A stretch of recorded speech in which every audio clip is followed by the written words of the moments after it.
All right, here we go. Here we go. Long time no see. Long time no see. So, hello everyone. Hope all is well and stuff. So we're just gonna get right into it. I got a few topics I want to get onto today. First topic is a guy that I see on social media. His name is Garvey. I'm sure I've mentioned him before. He's a good dude, not a very knowledgeable guy. But he was on this guy's platform, Sargon of Akkad. I believe his name is Sargon of Akkad. I didn't even know who this guy was, to be honest with you. I didn't know he had such a big following. I've never heard of him before. So anyway, apparently he's a UKIP member, ex-UKIP member. So that tells you all you need to know as black people. Because we know how a lot of their members get down, things they say. They've been recorded, some of them been arrested. They've been secretly taped saying foul stuff about us, so I'm gonna refrain from swearing because I'm trying to keep it clean. But again, Sarah Garvey, you know what? I've been watching a lot of his stuff from when he used to go in Hyde Park and debate people. So he's clearly a knowledgeable guy. He's a smart dude, man. But he says some things to me that are suspect. And I know he says in this interview, he said it before, we need to change our way of thinking, and in many ways he's right. But the topic, the clip I saw, the top baiting, but he's saying black Americans are professional complainers. So it's just, I find it very greasy to be dissing black people in America. Because they're on the front lines of white supremacy. But we're going to take it step by step. I'm going to go all around the place today, trust me. I've written a few things down. And my last topic is going to go right back into this topic. I might even jump on it from here. But we ain't got no right to be dissing the Americans. You got no right to be dissing them, calling them professional complainers after what they've been through. You understand? Because we've all been through it. White supremacy is global. And he knows this, so I don't understand. And first off the gate, to be talking to a non-black person from black people, whether they're from the UK or not, that's some off-code shit, like. I'm sorry, that is some off-code shit. And if you are gonna talk to some non-black people about the ills of black people, then you have to put white supremacy in the mix. You have to mention the elephant in the room. We can't just be saying that it's all our fault or it's all their fault, and as if white supremacy has no part to play. Alright, it's obvious to us, but it's not obvious to everybody. And I thought that was some off-code shit. I'm sorry, I was taken aback. And then this Sargon of Akkad, this guy, he's mentioning Kanye West as if he's an example. Kanye West, are you having a laugh, lad? Kanye West has mental issues, blood. So he's no example to black people. The way he carries on, stuff he says, hanging on to Trump, come on, blood. He's no example to black people. There's no way. That is, oh mate. Anyway, like he says, this Sarah Garvey, he said like a lot of black people sell out, all these names. I ain't gonna call him none of these names. I've heard a few suspect things from him. Maybe I'm wrong. Maybe I need to change my way of thinking. But speaking to some non-black people about the ills of black people and not mentioning white supremacy, that is just some off-code shit, blood. I'm sorry. I'm not even co-signing that. That's unbelievable. And then, yeah, when I googled this Sargon of Akkad, I didn't even go too deep into it. It's just a quick little Google I did. And this guy, he stood for election for the UKIP. He's a UKIP member. So, who the fuck is this? Who is this guy? Why are you talking to this guy about the ills of black people? He's basically you can see him, he's sitting down there with his smug face, laughing. Yeah? He's basically, in his head, he's laughing like, yeah, I know. Nah, mate, because remember, they're concerned. So the ills of the black people in America are projected onto us and all around the world. They don't see us as separate. To them, we're all the same. You see what I'm saying? And listen. Anyway, I'm gonna move to my next topic. It's not even this is a quick one. This chlorinated chicken from America in this US trade deal. This is unbelievable. I remember this Prime Minister Boris Johnson was on the TV saying no chlorinated chicken, it's a red line. All his people, all his ministers and all the people in his cabinet was all backing it. It's a red line, no way, no chlorinated chicken. To now, they're asking us, oh, is it really a problem? We would have said in the show, we'll just label it. It'll just be cheaper than everybody else's. I mean, you don't have you don't have to buy it. What do you think people are gonna do? If your money is not up there like that, and you're feeding, if you got a family and you're not making good money, and you go to the supermarket and you see a pack of chicken for £5 and another pack for £2.50, what do you think they're gonna do? What do you really think they're gonna do? And I see it on the media. I saw it on Jeremy Vine's thing on Channel 5. This is what I saw on the social media. Do you want chlorinated chicken? So it's like, so you can see the agenda slowly. They're just dripping. Mate, by the time they finish with this trade deal, mate, it's gonna be another story. Third one. Actually, before I even get into the third one, I'm gonna my third one, I'm gonna record the show differently today. And I'm not a computer whiz.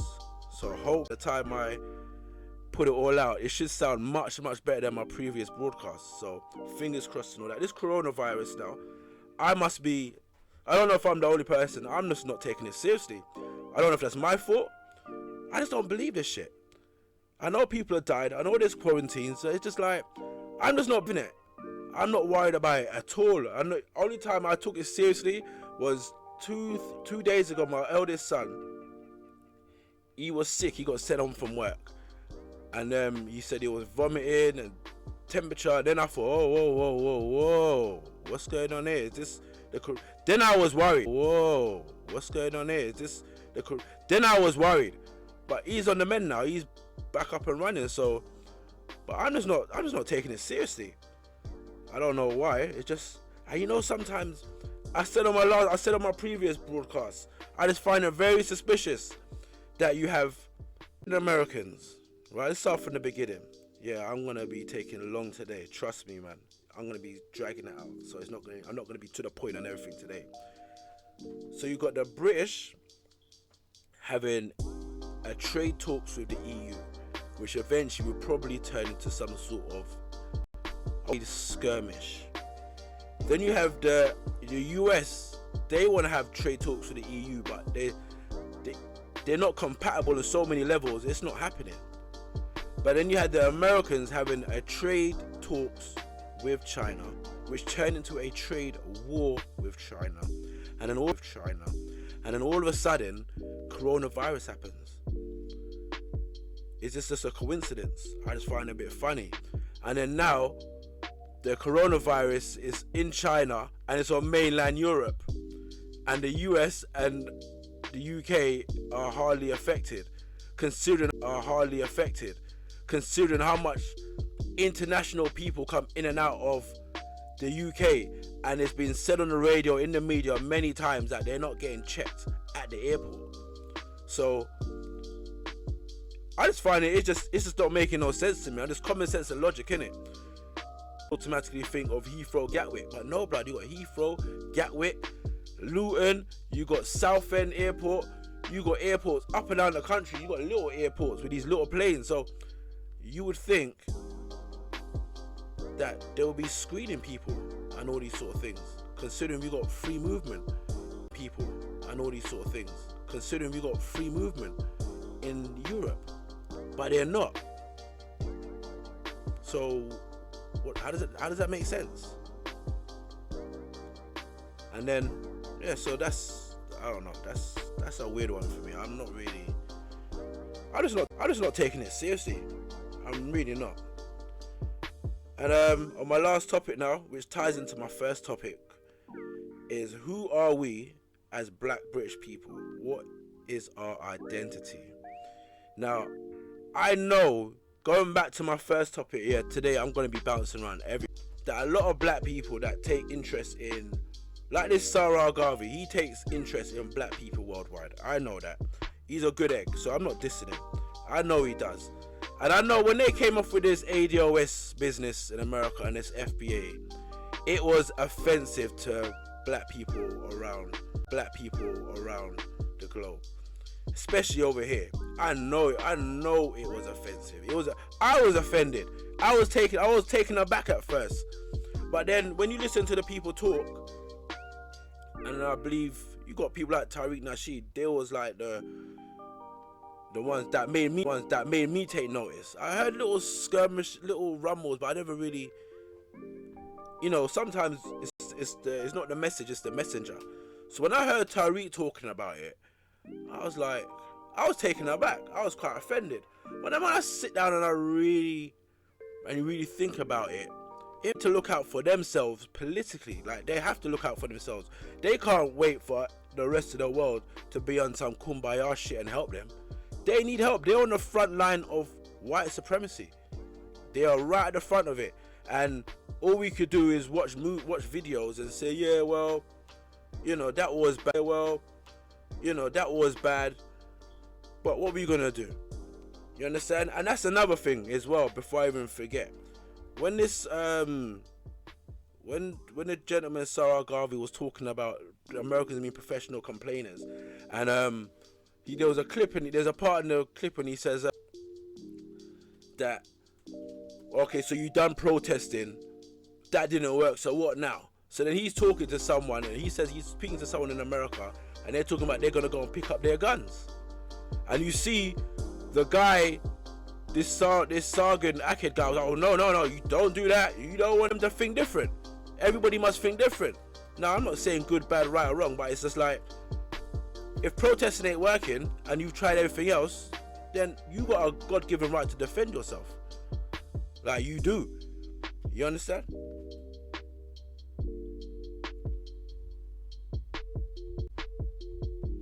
Don't worry, this is all gonna tie in, but hopefully it'll all tie in by the time I finish. So then I was thinking, all right, okay, because we got ills over here. Black people are disproportionately represented in jails. There have been reports that's come out that says that we get harsher sentences in the court system. We already know about this stop and search, and let's not pretend stop and search has actually stopped. Yeah, just because they say, well, we're going to introduce stop and search ain't stopped. When the police pull you over and tell you get out car, we're searching the car, who are you?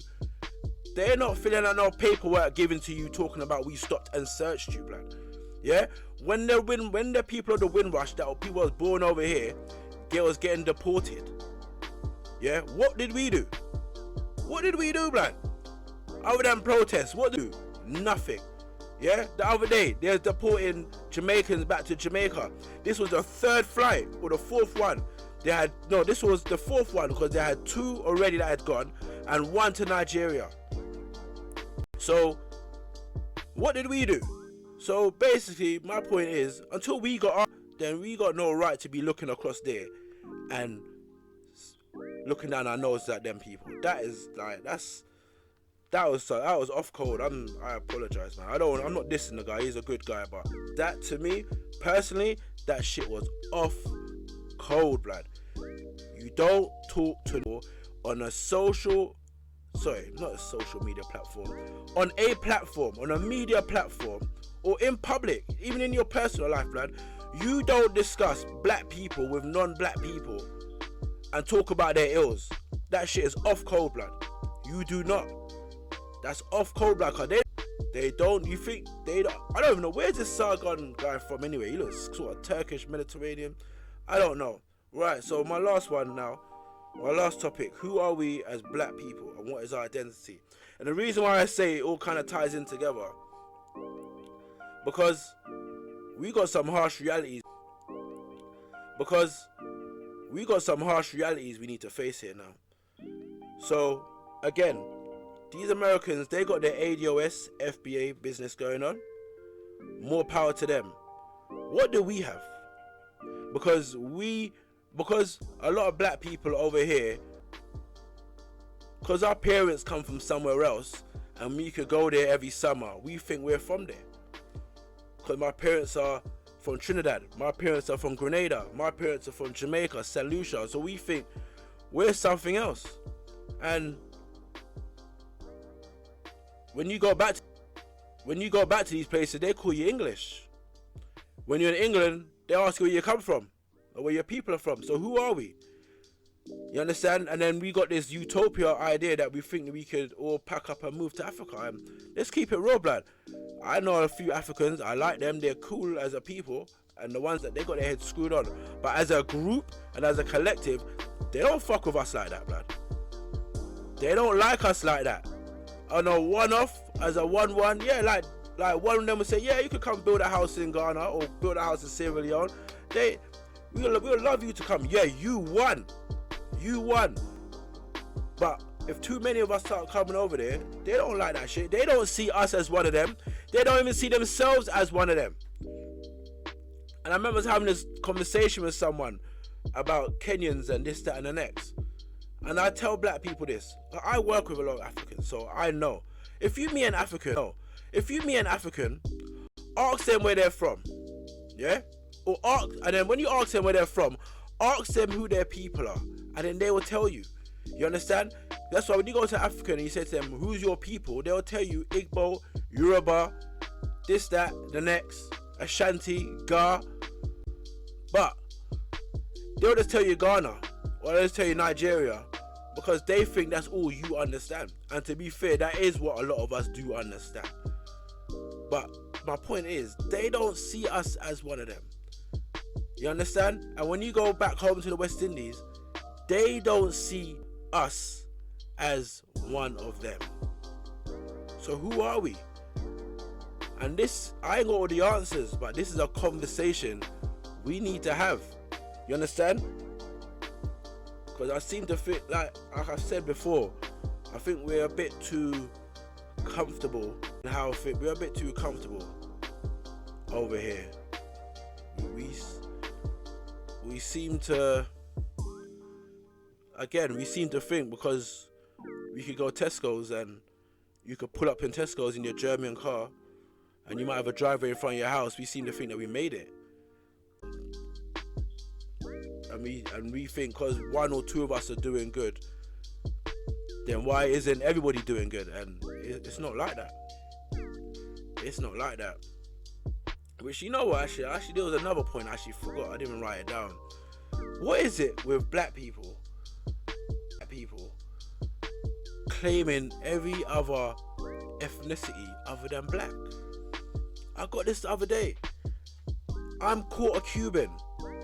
I'm Coolie. I've got quarter Chinese. I've got Chinese in my family. I've got Indian in my family. And I'm like, nigga, you're black. You're blacker than me. You look like Samuel L. Jackson. What are you talking about? You got Chinese in you because your hair looks a little bit slickish. So I feel like, all right then, if it's like that, if you got Indian in you and you got Chinese in you, go down to Soho to China, to Southall or Ealing Road with the Asian people down there and see if they accept you then. You see how far that gets you. See if they accept you, blood. You think you're gonna go to amongst the Asians and tell them, say, oh, I've got quarter Indian in me. I'm half Indian, I'm Coolie. And you look like Samuel L. Jackson, Indian, I'm Coolie. And you look like Samuel L. Jackson. You think they're gonna accept you? This is one of these bugbears of mine. It is annoying. I can't even explain it. It's annoying.